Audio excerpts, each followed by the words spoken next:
परमपिता परमात्मा, सारी सृष्टि के रचनहार, कुल मालिक, असंख्य ब्रह्मांडों के स्वामी, जगत गुरु, तीनों लोकों में प्रवेश करके सबका पालन पोषण करने वाले राजाधिराज, आत्माधार, नाथों के नाथ, देवों के देव महादेव, सर्वेश्वर महेश्वर, मृत्युंजय, अजरो अमर, आदि अनादि, सनातनी प्रभु, जगत पिता जगदीश्वर, 1008 की उपाधि के वास्तविक अधिकारी, अकाल मूरत शब्द स्वरूपी राम, परम पूज्य, प्रथम पूज्य, परम पुरुष, परम संत, परम दयालु, परम दयाणी, वासुदेव, सर्वगतम ब्रह्म, आदि पुरुष, अनादि पुरुष, आदि राम, हक्का कबीर, सत्य कबीर, राजा राजेश्वर,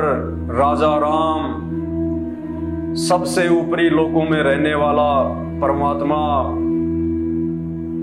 अल्लाहु अकबर, अल्लाहु कबीर, बड़ा भगवान, सत्य पुरुष, संत शिरोमणि सतगुरु रामपाल जी भगवान के चरण कमल में लाइव वीडियो में जुड़े हुए हम सभी भाई बहनों की तरफ से अनंत कोटि दंडवत प्रणाम। भाई और बहनों, ये जो वंदना है, ये जो महिमा है, ये पूर्ण परमात्मा की महिमा है। आपने मुझ 2 कोटि के जीव के मुख से जो ये वंदना सुनी है, जो ये महिमा आपने सुनी है, ये उस पूर्ण परमात्मा आदि पुरुष की है, अनादि पुरुष की है, आदि राम की है, सनातनी राम की है, जो सबका रचयिता है, सबका रचनहार है, जो सबसे ऊपर का भगवान है, जो बड़ा भगवान है। मुसलमान भाई जिसको अल्लाह कहते हैं, हिंदू भाई जिसको भगवान कहते हैं, जिनको प्रभु कहते हैं, ईसाई भाई जिसको अपना मसीह कहते हैं, वो अल्लाह, वो मसीह, वो प्रभु, वो राम आज इस धरती पे संत रामपाल जी के रूप में प्रकट हैं, संत रूप में प्रकट हैं, एक मानव रूप में प्रकट हैं। जैसे विष्णु अवतार राम और श्री कृष्ण जी मानव रूप धारण करके आए थे। क्योंकि यदि मानव को कोई बात समझानी है, इंसानों को यदि कोई बात समझानी है, तो भगवान ने इंसान ही बन के आना पड़ता है, मनुष्यवत ही आना पड़ता है।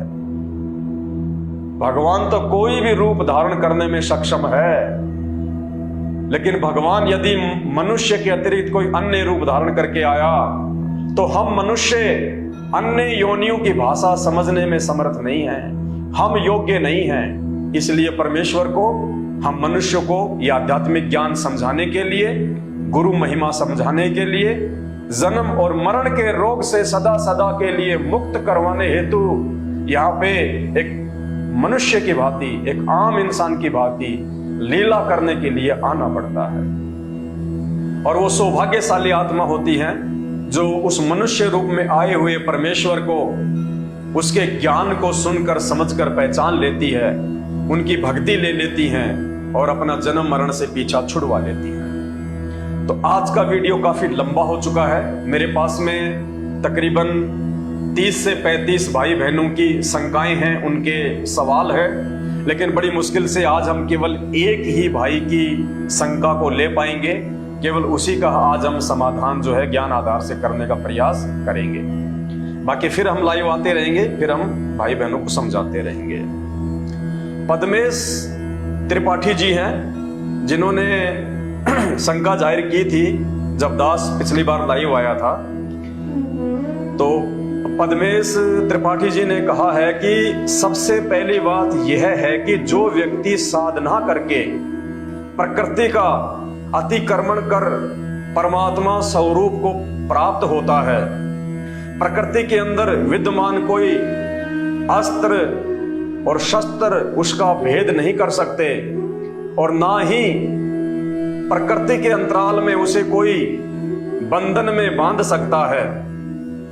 जबकि रामपाल जी माननीय न्यायालय के द्वारा अपराध सिद्ध किए जाने के बाद में जेल में हैं, तो ये परमात्मा कहां से हो सकते हैं, ये कैसे हो सकते हैं? ये पद्मेश जी का सवाल था। कि जो आदि राम होता है, जो आदि पुरुष होता है, जो पूर्ण पुरुष होता है, जो यहां पे एक संत के रूप में आते हैं जैसा आप कह रहे हो, तो वो आदि पुरुष, वो आदि राम तो सभी बंधनों से मुक्त होता है, उसको कोई भी बंधन बांध नहीं सकता। तो संत रामपाल जी को कैसे हरियाणा सरकार ने अपने बंधन में बांध रखा? उनके कहने का मतलब है कि आपके गुरुजी जेल में क्यों हैं, वो बंधन में क्यों हैं, जेल से बाहर क्यों नहीं आ पा रहे? देखिए, सबसे पहले आपने समझना पड़ेगा राम और आदि राम की डेफिनेशन को। राम जिसे हम दशरथ पुत्र श्री रामचंद्र जी की संज्ञा देते हैं, जो कि त्रेता युग में आए थे, जो कि समर्थ नहीं थे, जो पूर्ण नहीं थे, जो बंधनों में बंधे हुए थे, वो मजबूर थे, वो विवश थे अपने प्रारब्ध को भोगने के लिए। उनको विष्णु जी की तरफ से एक श्राप लगा हुआ था।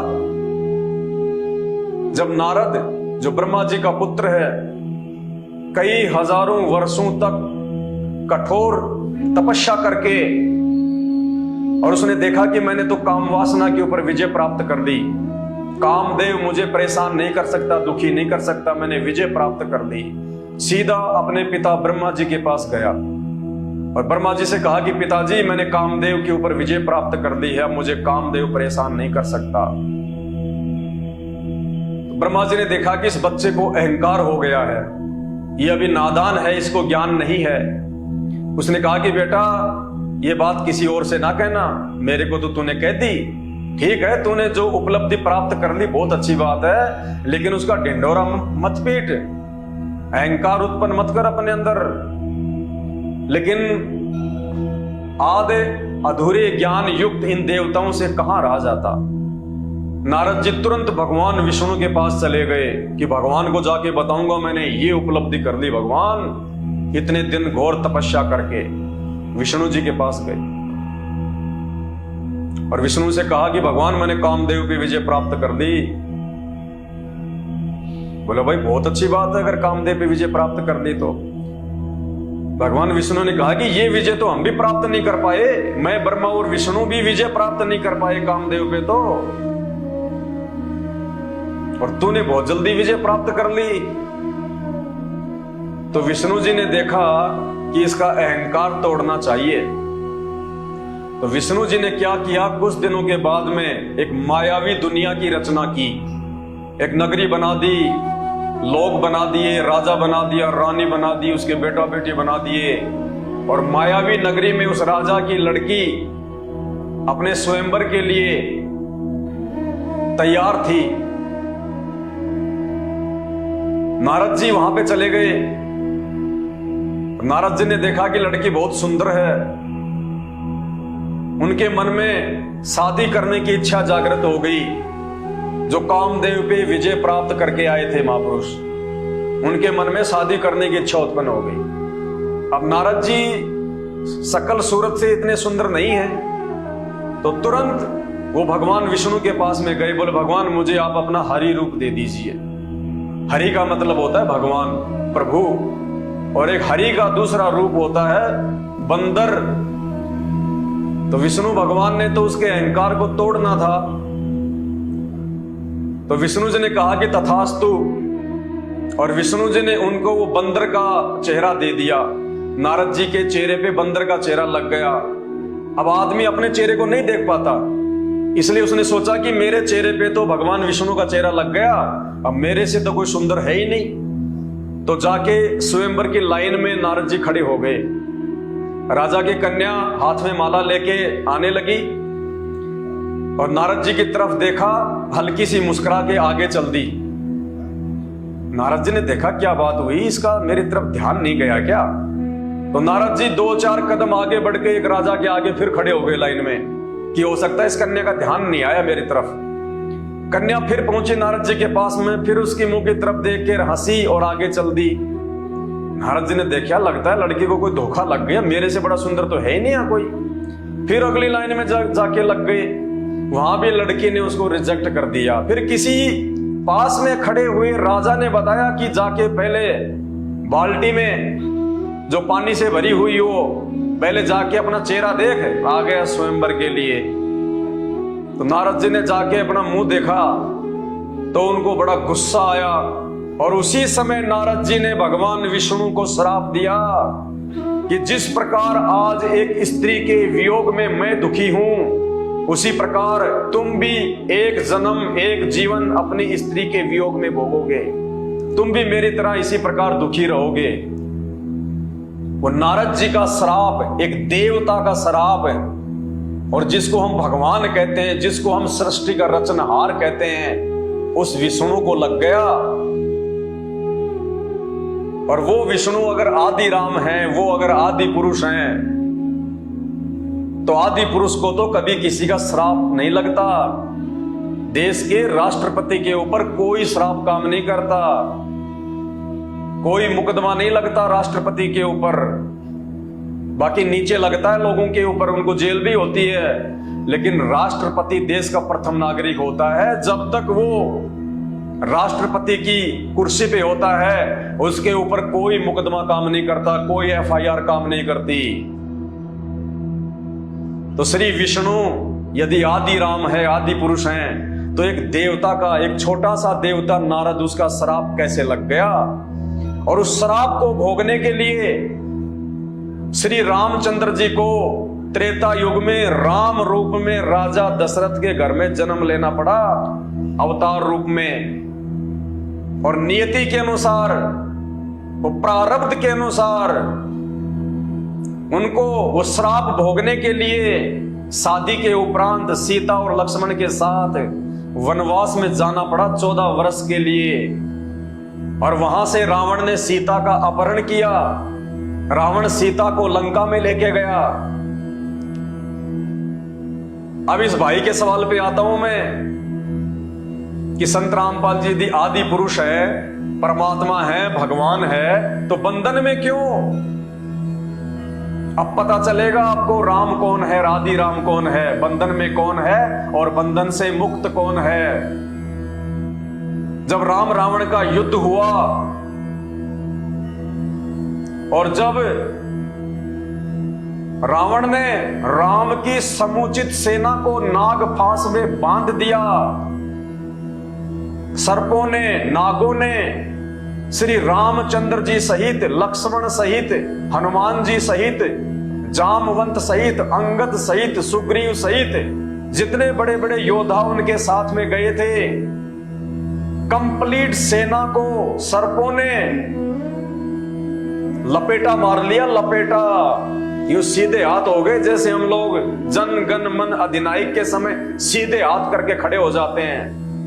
ऐसे श्री राम, श्री लक्ष्मण, हनुमान, जामवंत, सुग्रीव, अंगद, पूरी की पूरी वानर सेना को, श्री रामचंद्र जी की सेना को नाग फांस में बांध लिया। उन सर्पों ने बंधन में बांध लिया।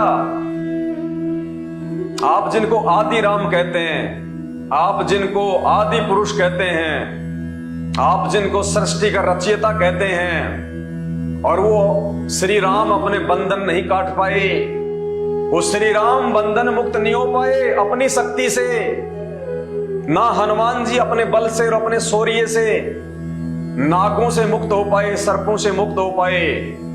सब ने असमर्थता जाहिर कर दी, सबकी शक्ति का पता चला वहां पे। फिर क्या किया श्री रामचंद्र जी ने? अपने वाहन गरुड़ पक्षी को पुकारा। गरुड़ ने आके अपनी नुकीली चोंच से, और भगवान श्री राम को, जिनको सृष्टि का रचयिता कहते हैं, जिनको बंधन मुक्त कहते हैं, उस श्री राम को और उनकी पूरी सेना को और हनुमान जी को और लक्ष्मण को एक पक्षी ने, एक जानवर ने, जो कि उनकी सवारी थी, उनका वाहन था, उस गरुड़ ने श्री रामचंद्र जी को मुक्त किया।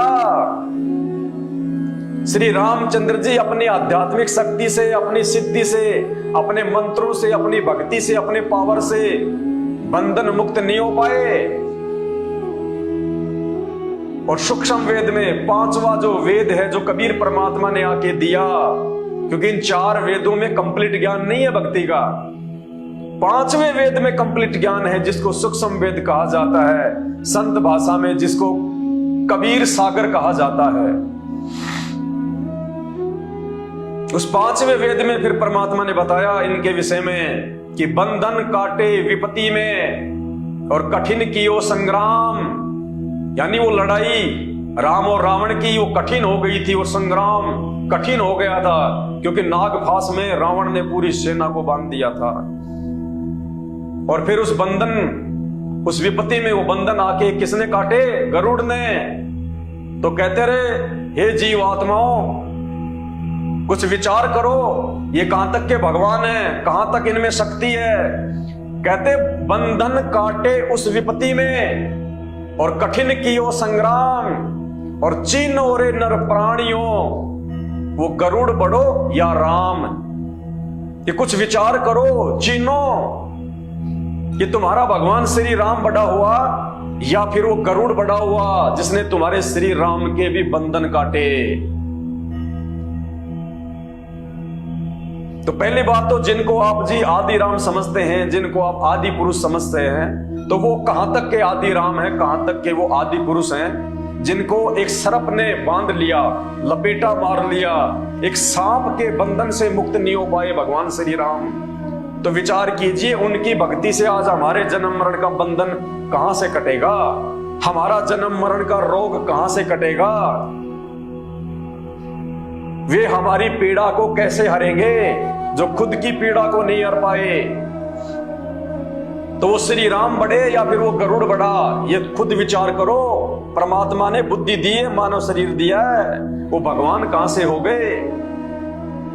ये असमर्थता है श्री रामचंद्र जी की, हनुमान जी की, लक्ष्मण जी की। अब हम आते हैं आपके सवाल के जवाब पे। फिर संत रामपाल जी बंधन में क्यों हैं? संत रामपाल जी बंधन में नहीं है। संत रामपाल जी पूरी दुनिया को बंधन मुक्त करने के लिए लीलामयी बंधन में है। ये वो परमात्मा है, वो आदि अनादि पुरुष है, जिसके आधे बाल के बराबर ब्रह्मा विष्णु महेश दुर्गा और काल के लोग भी नहीं है। वो महान आदि पुरुष है। ये आप और हमारे बंधनों को काटने के लिए, आप और हमारे को अपनी पहचान करवाने के लिए, ज्ञान से, शास्त्रों से विधिवत हमारे को भक्ति करवा के उस अमर लोक में ले जाने के लिए, इस काल के शैतान के बंधन कटवाकर सदा सदा के लिए 84 लाख योनियों से मुक्त करवाने के लिए लीलामय रूप से जेल में बैठे हैं। क्यों बैठे हैं? क्योंकि सन 1994 से संत रामपाल जी ने यह ज्ञान देना शुरू किया था और 2014 बरवाला कांड तक उन्होंने 28 वर्षों तक ज्ञान दिया। सौभाग्य उन आत्माओं का जो उस समय उनके ज्ञान को समझ के उनकी शरण में आई, उनकी पनाह में आई।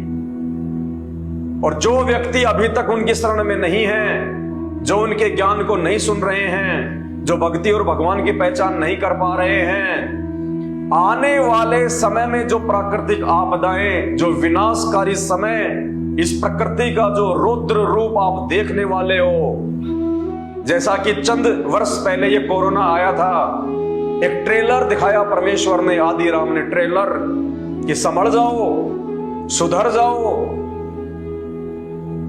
भगत बन जाओ, सदाचारी बन जाओ, ये मांस मदिरा नशा व्यभिचार इनको त्याग दो, सदाचारी जीवन जीवो, वरना आने वाले समय में जो प्रकृति का रौद्र रूप तुम देखोगे, तुम्हारी रूह कांप जाएगी। और उस समय पूरे विश्व में त्राही त्राही मचेगी। और संत रामपाल जी ने अपनी पुस्तक ज्ञान गंगा में, जहां पेज नंबर 187 नास्त्रदमस की भविष्यवाणी का मराठी भाषा में जिक्र किया हुआ है,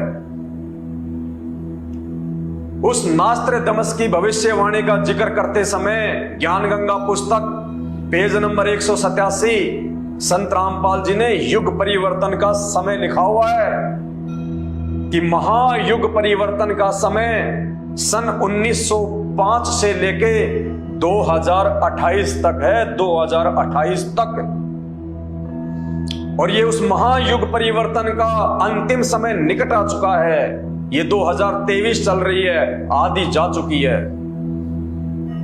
24, 25, 26, 27, 28, 5 वर्ष,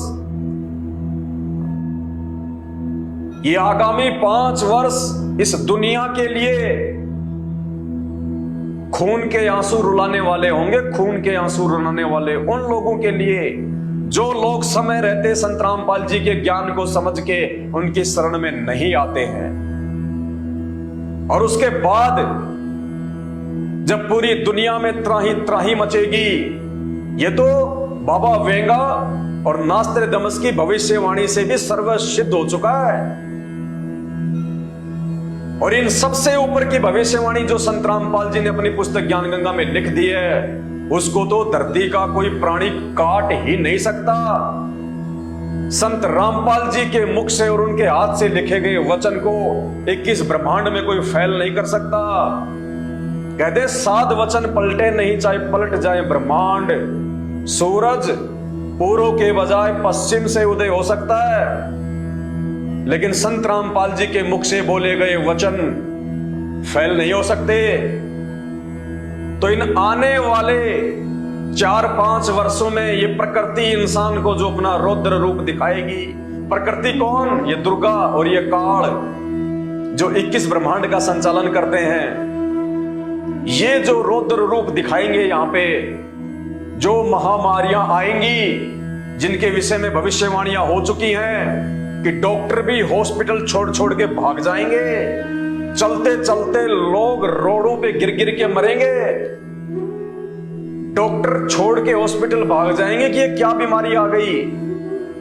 ऐसी ऐसी महामारियां, ऊपर से प्राकृतिक उथल पुथल, कहीं भीषण बरसात हो रही है तो कहीं कोई साइक्लोन आ रहा है। जैसे अब ये बिपरजॉय आया, क्यों खाली करना पड़ गया आधा गुजरात, राजस्थान तक उसने तबाही मचा दी।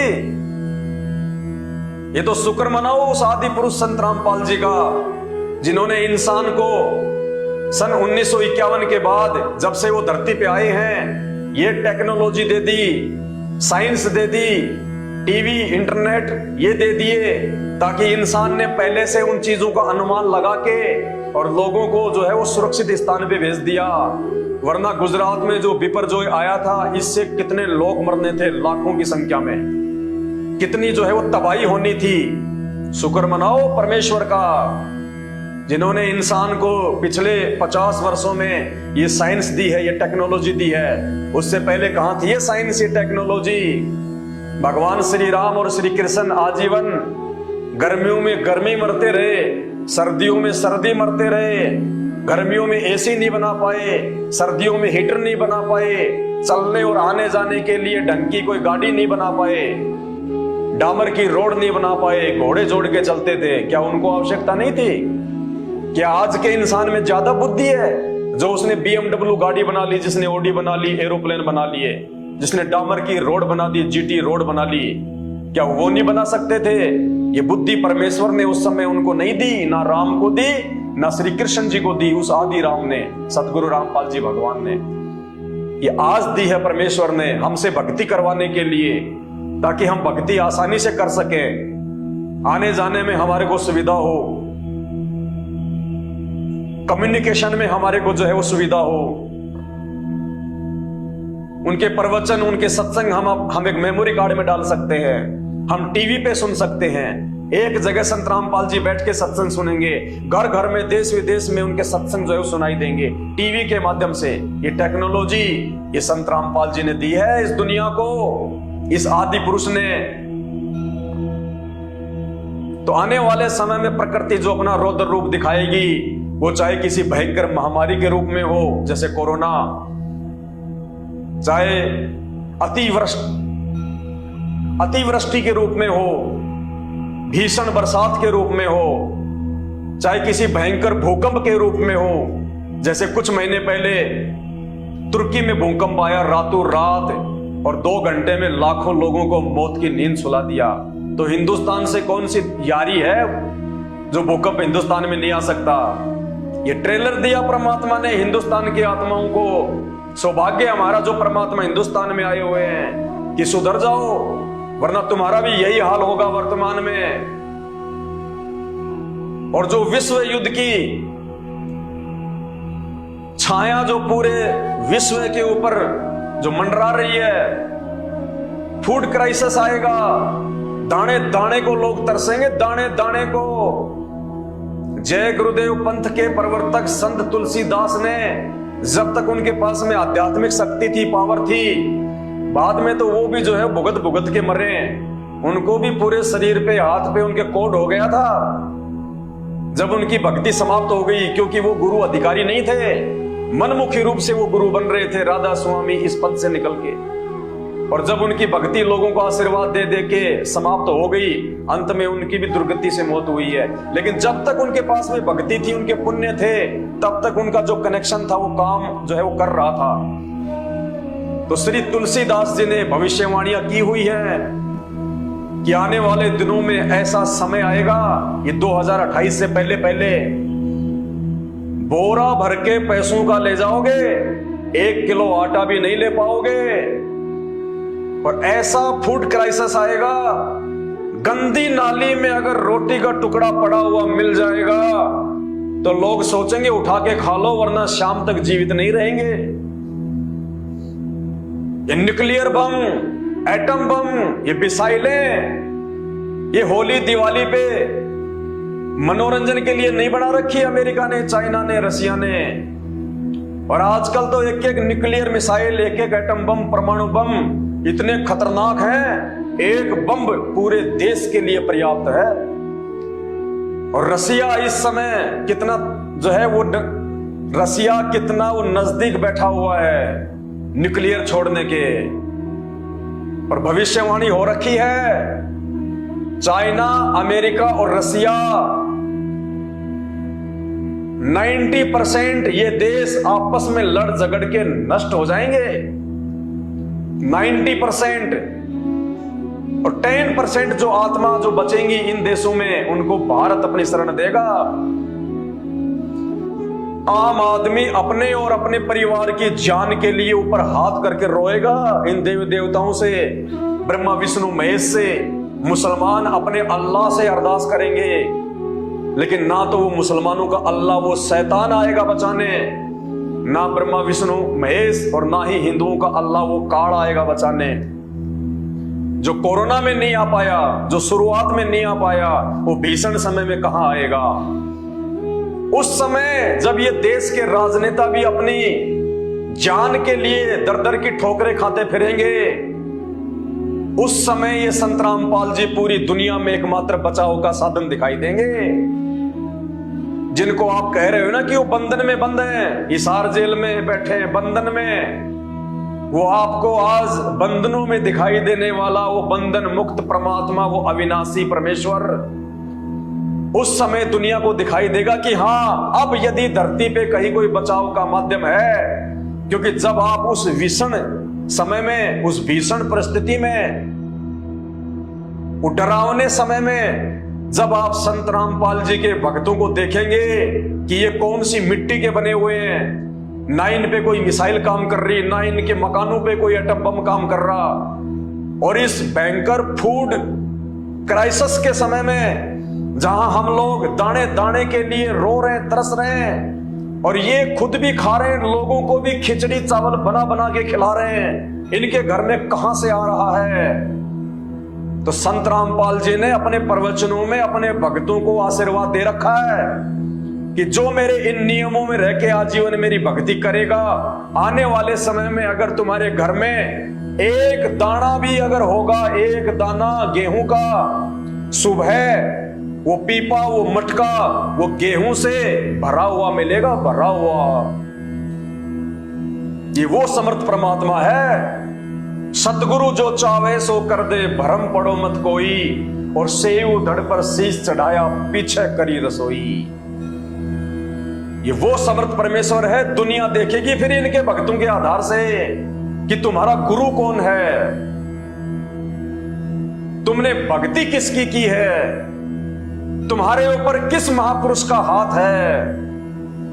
तब इस दुनिया को पता चलेगा जब इनके आज ही ये तथाकथित धर्मगुरु और ये 33 करोड़ देवी देवता ब्रह्मा विष्णु महेश दुर्गा और काल भी ऊपर हाथ खड़े कर लेंगे कि यजमानो अब हमारे बस की बात नहीं है, अब बात हमारे हाथ से निकल चुकी है।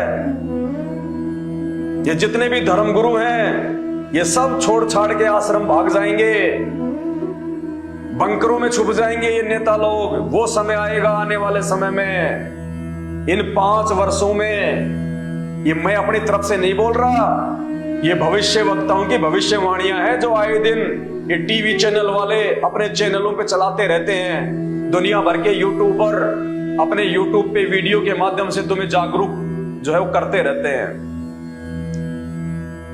उस समय एक संत रामपाल जी का नाम निकल के आएगा इस दुनिया में कि अगर इस पूरे विश्व को कोई बचा सकता है और भारत को यदि कोई बचा सकता है, भारतवासियों को यदि कोई बचा सकता है, तो केवल एक परम शक्ति है जिसके ऊपर ना दुनिया का कोई एटम बम काम करता, ना कोई न्यूक्लियर बम काम करता, ना कोई मिसाइल काम करती, सब निष्क्रिय। और ये वो समर्थ शक्ति है, ये वो समर्थ भगवान है, वो परमात्मा है, वो आदि अनादि पुरुष है जो अपने हाथ अगर यूं कर दे सूरज रुक जाएगा वहीं पे सूरज, और वो प्रतीक्षा करेगा कि हे प्रभु जब आप आदेश देंगे तब आगे बढ़ूंगा। इस भारत देश के ऊपर अगर न्यूक्लियर अटैक होना होगा उस समय संत रामपाल जी अपना हाथ यदि यूं कर देंगे वो आसमान में खड़ा खड़ा मंडराएगा वो न्यूक्लियर बम कि कहां जाके गुरु। अरे बिपरजॉय क्या, बिपरजॉय का बाप भी अगर आ जाए, सातों समुद्र भी अगर एक साथ अगर उठ के अगर भारत देश की तरफ यदि तबाही मचाने की सोचें और संत रामपाल जी यदि अपने हाथ से यूं कर देंगे वो समुद्र वहीं का वहीं अपनी लहरों समेत ऐसे जाम हो जाएगा जैसे पानी से जो है वो बर्फ बन जाती है। ये वो परम शक्ति है, पहचानो। ये 2 घंटे से थूक बिलोने में मुझे कोई आनंद नहीं आ रहा, तुम्हारी तरफ से मुझे कोई पैसा नहीं मिल रहा, मुझे कोई पेंशन नहीं मिल रही है ये बातें बताने की, लेकिन तुम्हारे भविष्य के लिए बता रहा हूं। तुम जो अनजान हो अभी भक्ति और भगवान से, तत्वदर्शी संत से, सत्संगों से अनजान हो तुम। अभी तक इन नकली धर्म गुरुओं ने केवल आपको भिलनी और राम की, सुदामा और श्री कृष्ण जी की मीठी मीठी कहानियों में उलझाया है। इन्होंने आपको वो कथाएं नहीं सुनाई जो काम वो परमात्मा किया करता है, जो मुर्दे को जिंदा करता है, जो कोडी को काया देता है, बांझ को पुत्र देता है, जो निर्धन को माया देता है।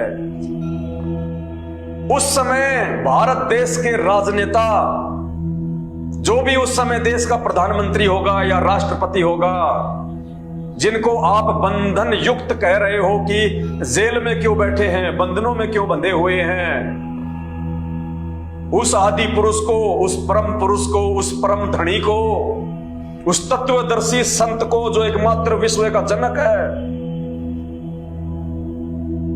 ब्रह्मा विष्णु महेश 33 करोड़ देवी देवता, दुर्गा और काल जिनके पैर के नाखून के बराबर नहीं है, उस आदि परम पुरुष को उस समय भारत देश का जो प्रधानमंत्री होगा, जो राष्ट्रपति होगा,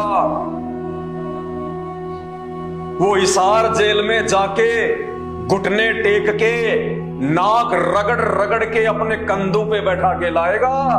इस बात को नोट कर लेना, अगर पेन और डायरी हो तो नोट कर लेना, या इस वीडियो की ये कटिंग किसी सुरक्षित जगह पे सेव कर लेना अपने मोबाइल में। उससे पहले संत रामपाल जी जेल से बाहर नहीं आने वाले, वो अपनी मर्जी के मालिक हैं। लीला परमात्मा जैसी करें, जो मर्जी करें, ये संतों की अपनी मर्जी होती है, लेकिन उनके जेल से बाहर आने का एकमात्र रास्ता यही है